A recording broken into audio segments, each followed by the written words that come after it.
Vamos lá, turminha, em ciências, página 18. Nós vamos entrar no capítulo 2, estudando a luz e os corpos. Então, fica a dica aqui, ó, temos um recurso nos joguinhos, tá? Você vai entrar lá em objetos educacionais, jogos educativos, ó, objetos educacionais, jogos educativos, coloca terceiro ano, ciências naturais, buscar, e você vai achar esse joguinho aqui, a luz e os corpos, tá? Um joguinho para você brincar e se deliciar. Então, coloquem a data de hoje, 17/11, e nós vamos dar início quando nós vemos o Otávio e a mãe dele esperando lá na sala de espera, porque o Otávio estava fazendo exame de vista, né?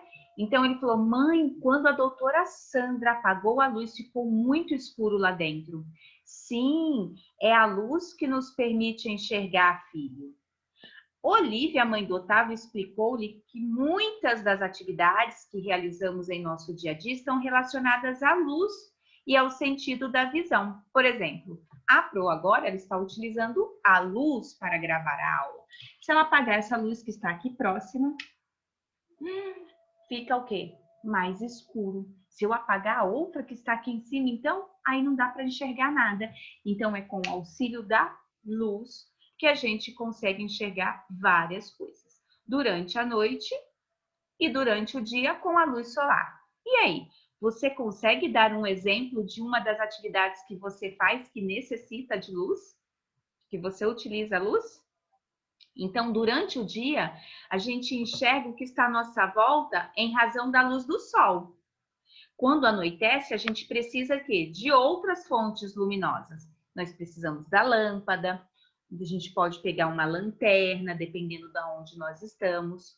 E aí a dona Olívia explicou ao filho que existem objetos iluminados e objetos luminosos, né? Então aqui você vai dar um exemplo de um objeto iluminado e um exemplo de um objeto luminoso.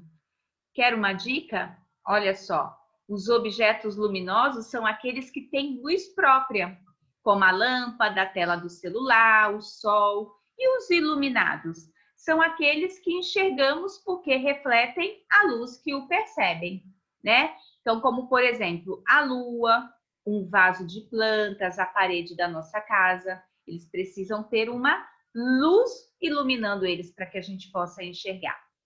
Então, a conversa entre a dona Olívia e o Otávio foi interrompida porque a doutora Sandra chamou o Otávio de novo para ele repetir alguns testes. Logo que ela ligou o projetor, olha só, a sombra da dona Sandra, da doutora Sandra, apareceu. E aí chamou a atenção do Otávio. E aí, né, ele descobriu que a sombra é a região não iluminada pela luz, pela fonte de luz. Porque ele pergunta o que é sombra. E a penumbra, olha só, a penumbra é a região que recebe uma parte da luz. Então, quando a gente olha aqui na parede, a parte mais escura é a sombra. E a parte que tem bem clarinha ao redor é a penumbra. Essa parte ela recebeu o quê? A luz, uma parte de luz, né? Neste caso aqui, do retroprojetor. Então, alguns corpos não permitem que os raios de luz passem através deles. Por exemplo, se eu pegar um controle, né? Um controle, a luz, ela não vai passar por dentro dele e ultrapassar, né? Ultrapassar de um lado para o outro. Ele vai ter uma barreira, ele não vai permitir, né? Então, tem objetos que não permitem que isso aconteça. Eles não e alguns objetos desviam, né, essa iluminação, esses raios por ele.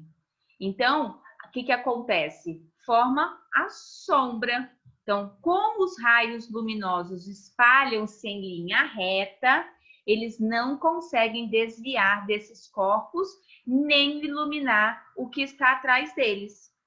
Com isso, forma-se uma sombra. Se eu pegar um objeto, se você estiver lá no sol e você olhar no chão, você vai ver a sua sombra. Esses corpos que não permitem a passagem de luz são chamados também de opacos. A doutora Sandra explicou ao Otávio que, além dos objetos opacos, existem os objetos que a gente pode identificar de translúcidos e transparentes.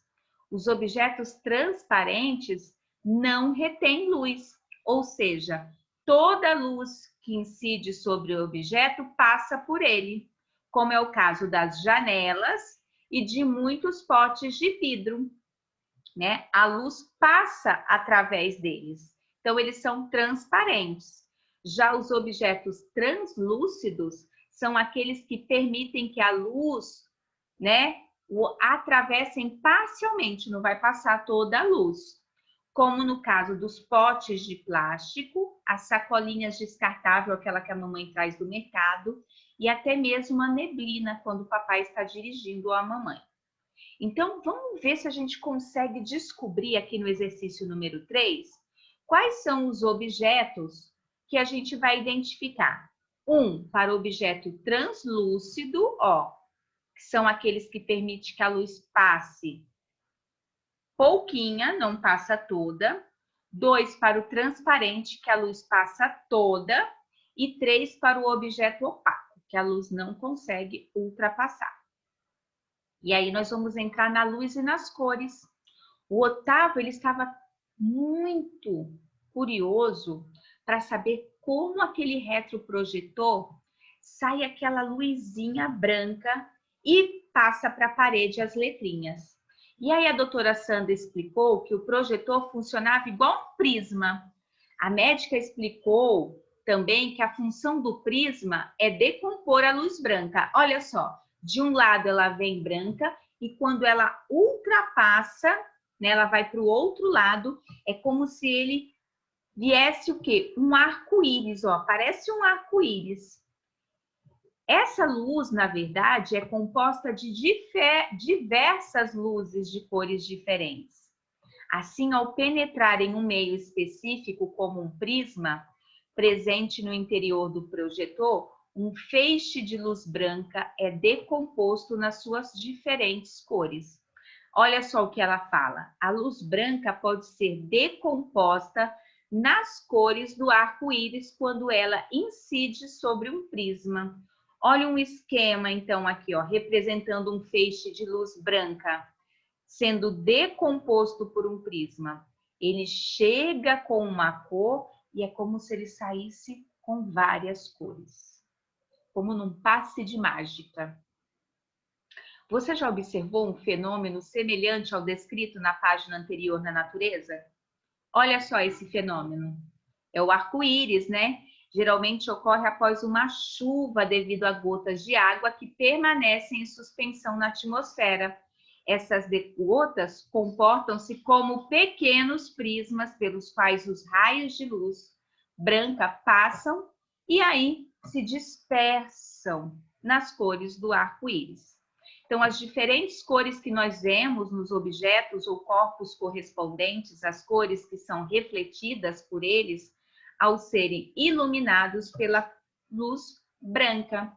Por exemplo, vamos pensar um pouquinho. A parede da sala de espera do consultório da doutora Sandra é azul, porque ao ser iluminada pela luz branca, ela vai refletir a cor azul. Quando a gente vê um objeto preto, apenas o percebemos pelo contraste, pois a cor preta absorve o quê? Todas as cores presentes na luz branca.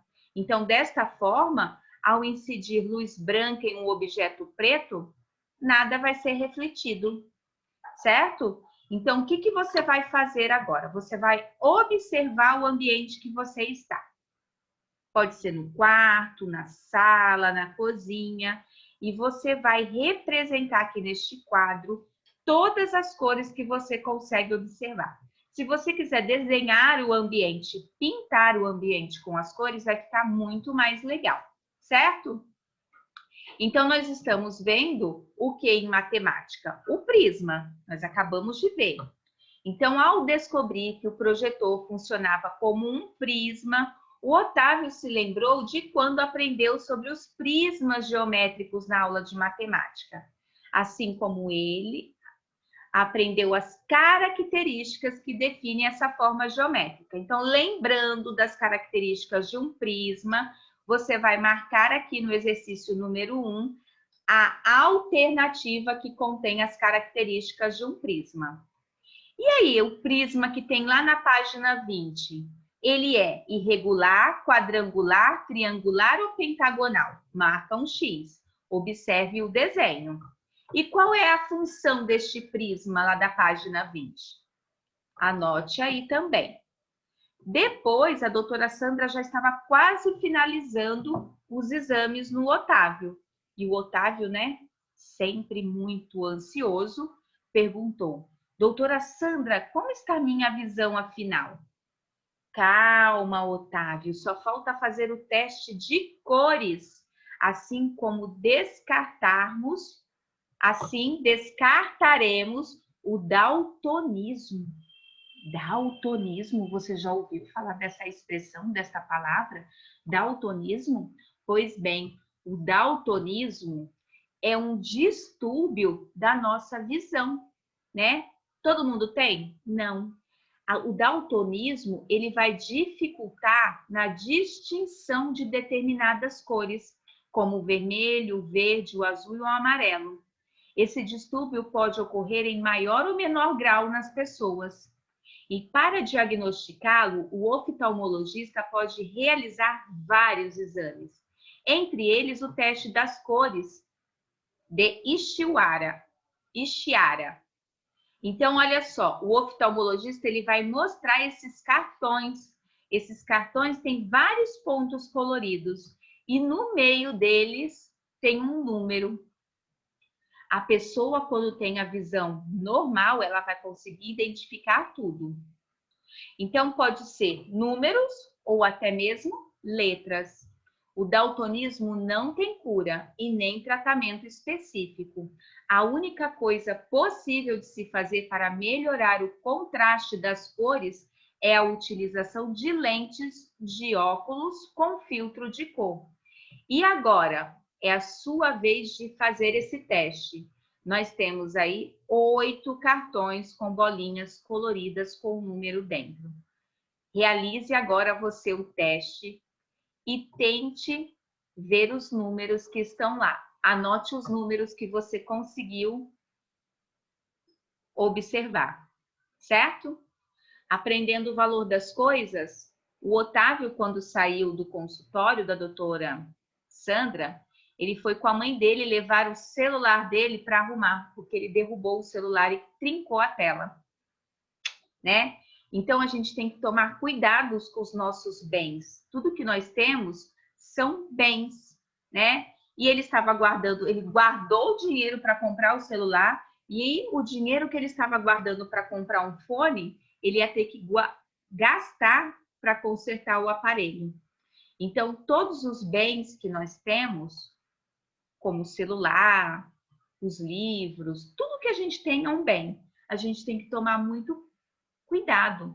A gente tem que tomar cuidado para que eles não estraguem, porque senão a gente acaba tendo que gastar dinheiro, ou para arrumar, ou até mesmo para comprar outro, né? E quando a gente cuida dos nossos bens corretamente, nós estamos economizando dinheiro e eles vão durar muito mais. Então, aí, observando o que aconteceu com o Otávio, já aconteceu algo parecido com você? Você já se descuidou de algum bem e precisou consertá-lo ou trocá-lo? Qual é a importância da gente cuidar dos nossos bens? E você se considera uma pessoa cuidadosa com os seus bens? Responda aí. E para finalizar, a gente vai fazer o exercitando. O exercício número 1, você vai ligar a cada personagem a resposta correta. Quem está falando de corpos luminosos e quem está falando de corpos iluminados? No exercício número 2, você vai dar 2 exemplos de corpo luminoso e 2 de corpo iluminado. Já no exercício número 3, nós temos aí a vela iluminando uma bola e aparece a sombra e a penumbra. Anote aí ao lado qual é a sombra e qual é a penumbra. Exercício 4, ao compreender que nem todo o corpo permite a passagem de luz, Otávio olhou à sua volta para identificar alguns objetos que a luz pode atravessar, permitindo assim enxergar com nitidez através deles. Assinale a seguir quais dos objetos que ele viu que possibilitam a passagem total de luz. Uma porta de madeira. Se eu olhar para uma porta de madeira, dá para eu ver o outro lado?